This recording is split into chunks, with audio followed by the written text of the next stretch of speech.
This right here is my Dell Optiplex GX620, and this thing sounds like a jet engine as you heard earlier. It is also quite underpowered. Let's just take care of the system and, clean it up and do some upgrades. And for upgrades, I have quite a lot of stuff planned. A RAM upgrade, a CPU upgrade, a GPU upgrade, because who would want the integrated graphics? Thermal paste, which is the Arctic MX2, and last but not least, an SSD. In this case, it's a T-Force Vulcan Z by Team Group. So we're going to see how this one performs. Even then, it's going to be bottlenecked by the SATA 2 interface. But for now, let's open up this computer and just start doing what we're going to do. But first, we're actually going to give this thing a big wipe down because it has a lot of stains on it, and it is honestly pretty dirty, so let's get to it.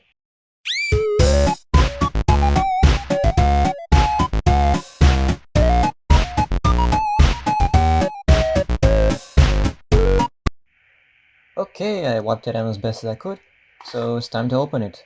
Something I love about OEM systems is how they have things like this.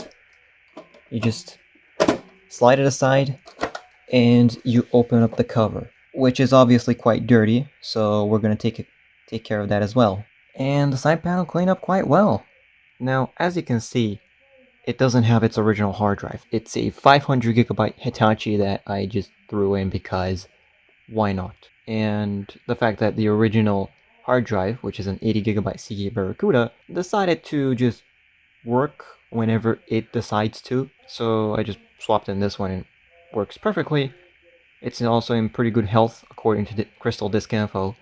However, it's a mechanical drive, so don't expect it to be too fast. So let's get it out. Also, now I see why the floppy disk seek failure error shows up on startup.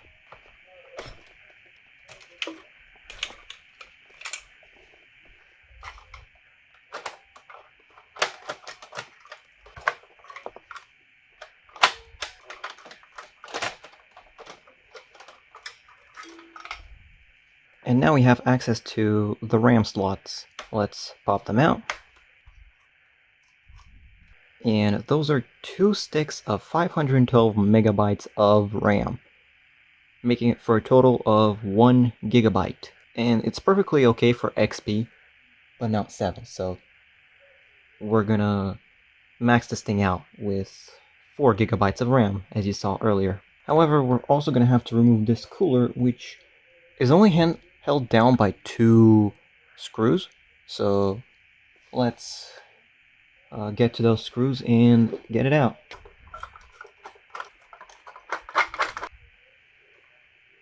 And it hinges out like that, and we have access to the CPU. That right there is our Pentium 4. Let's get it out. Okay, this isn't exactly visible from this angle. Now it's better. And this right here is our Pentium 4, absolutely covered in thermal paste that is quite dry. Let's wipe it off real quick.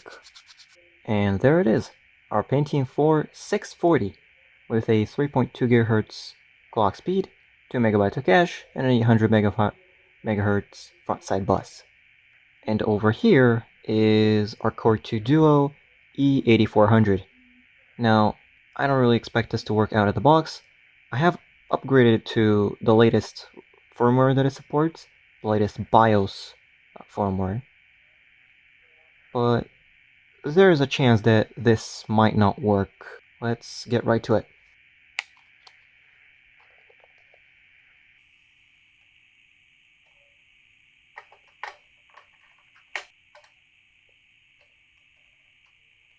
Now, for the RAM upgrade, we're just going to want to unlock all the rest of the slots and put our modules in. Now, one set is going to go into the white slots, the other is going to go into the black slots, just so everything works fine. And the RAM is installed, along with the CPU.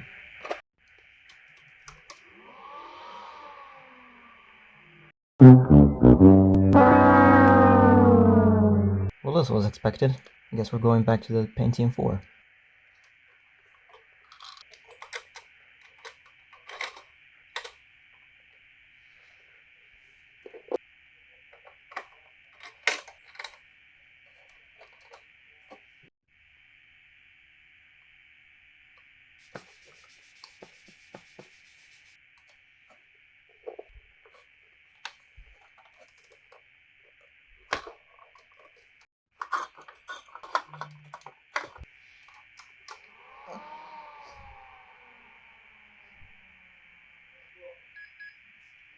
Okay, that's a great sign. For now, let's boot into the setup utility and see if all the RAM is detected. And it is. All 4 gigabytes at 572 megahertz. So, yeah, we can pair it off now and continue with the upgrades. Let's swap out the CMOS battery. It just goes like this.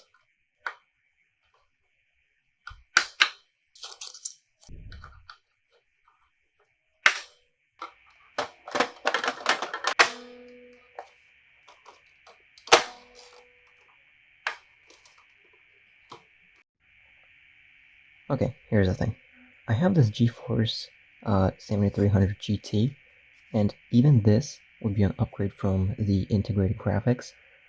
However, there's one problem. It's a full-size card, and this is a small form factor PC. So, unfortunately, I'm not going to be able to use this one. Now, I dug around a little more and found this ATI HD 5450. This one is also full height, but I could remove this bracket at the end and put a low profile one. However, there's one issue. I don't have a low profile bracket, so I guess I'm just gonna get this one off and roll without it.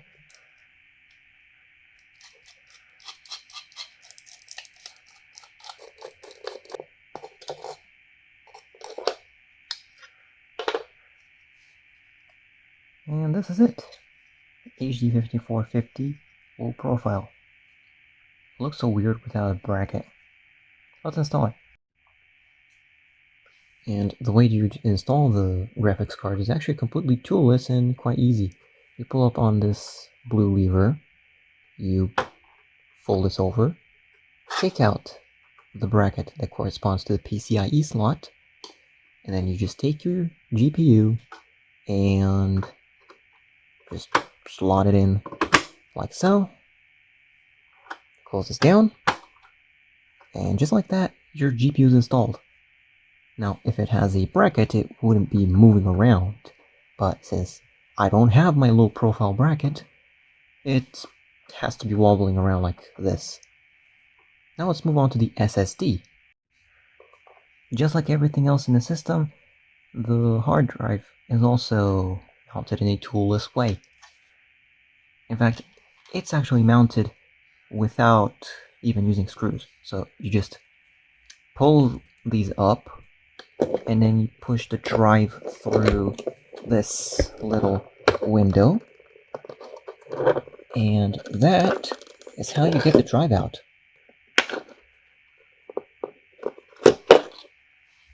And there it is. That just leaves us with this bracket, but because I don't have any 3.5 to 2.5 brackets, it's going to be left like this. As mentioned earlier, the SSD is a T-Force by Team Group, and it's a Vulcan Z, 256 gigabyte, and I've heard that Team Group is actually pretty good, so let's put it in here then.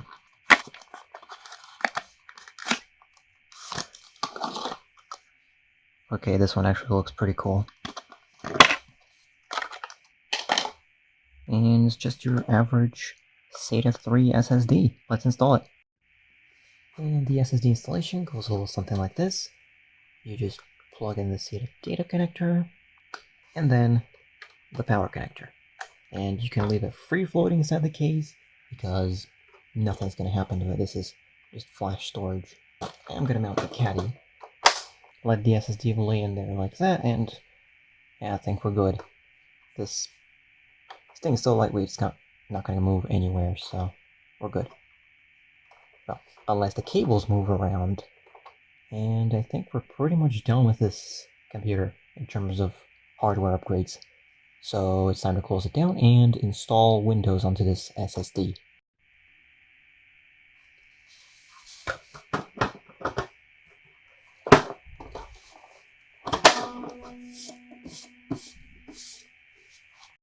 Okay, let's power it on.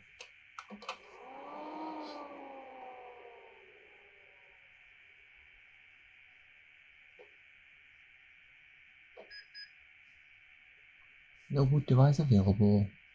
Well, the good thing is that none of the other errors are present, so that's a win.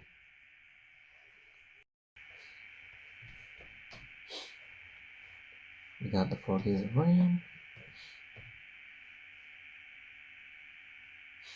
It obviously detects the graphics card because we get a video output now. And there it is, our T4's 256GB. This drive is controlled by the system BIOS, and link speed is unknown. Well, probably because it's a SATA 3 drive, and this computer isn't quite acquainted with SATA 3. Other than that, everything else is working just fine. Now we're going to install Windows, more specifically Windows 7. So let's insert the flash drive and boot to it.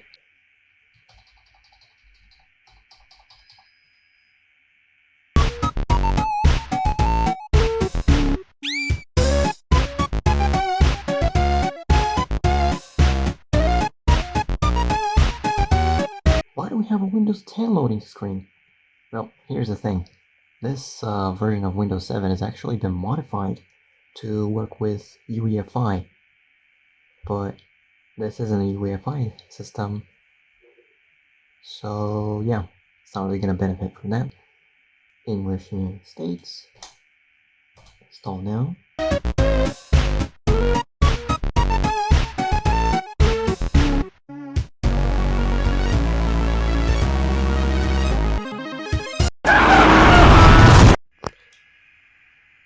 Well, things definitely had to go wrong when I turned off the camera. Now look at this. I can't even do anything.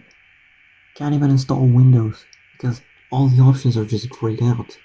Clicking next, it just thinks I have another Windows install on there. Well, I guess I'm gonna have to look into it.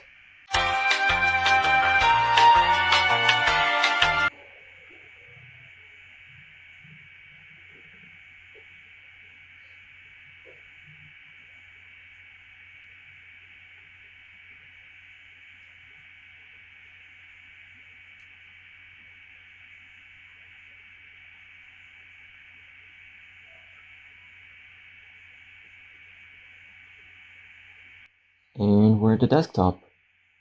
I actually booted up a little quicker than usual, but the SATA 1 controller really holds it back.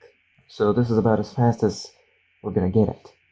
Because this SSD is actually capable of going like 600 megabytes a second. However, it's not really able to take full advantage of that because it's limited by SATA 1, which is literally just 150 megabytes a second. Now if we open up CPU-Z, we're going to see that our Pentium 4 640 works just fine.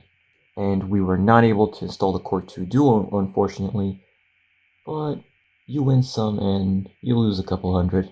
All the memory is detected just fine, all 4 gigabytes of DDR2 RAM, and the GPU is being detected as well, the 1 gigabyte HD5450.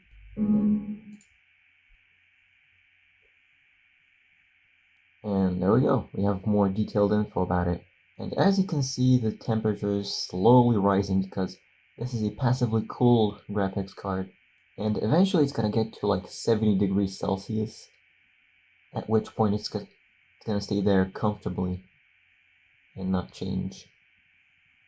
While it is concerning to have it at that temperature, it's normal, I guess, for these passively cooled graphics cards. Like, it's not even that powerful anyway, so I don't know why I'm worried about it. Let's do some testing. In terms of video playback on YouTube, it works just fine, and videos are actually playable now, instead of being glorified slideshows like when using the integrated graphics. The Pentium 4, however, still doesn't seem particularly happy, especially without the H.264 extension, which, to be fair, is a must on these older computers. Even with that, it still performs surprisingly well, at least until we get to this music video from Seven Dust, where it completely falls apart and turns into a slideshow again. The first game that we'll try is Need for Speed Most Wanted 2005 Black Edition, and oh, okay, we're back. And this game runs at a buttery smooth 60 FPS, almost like it was meant for this hardware.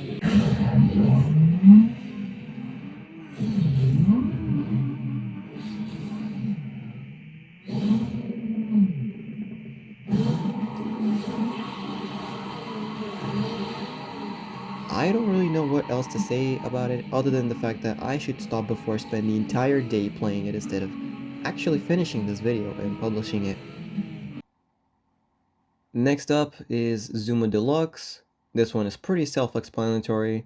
It can run on a potato, but I'm still including it as a bit of a sanity check, and somehow it is even more addictive than Need for Speed. So I better stop playing this one as well. And last, but definitely not least, BeamNG Drive. I don't really have high hopes for this, but let's try it anyway.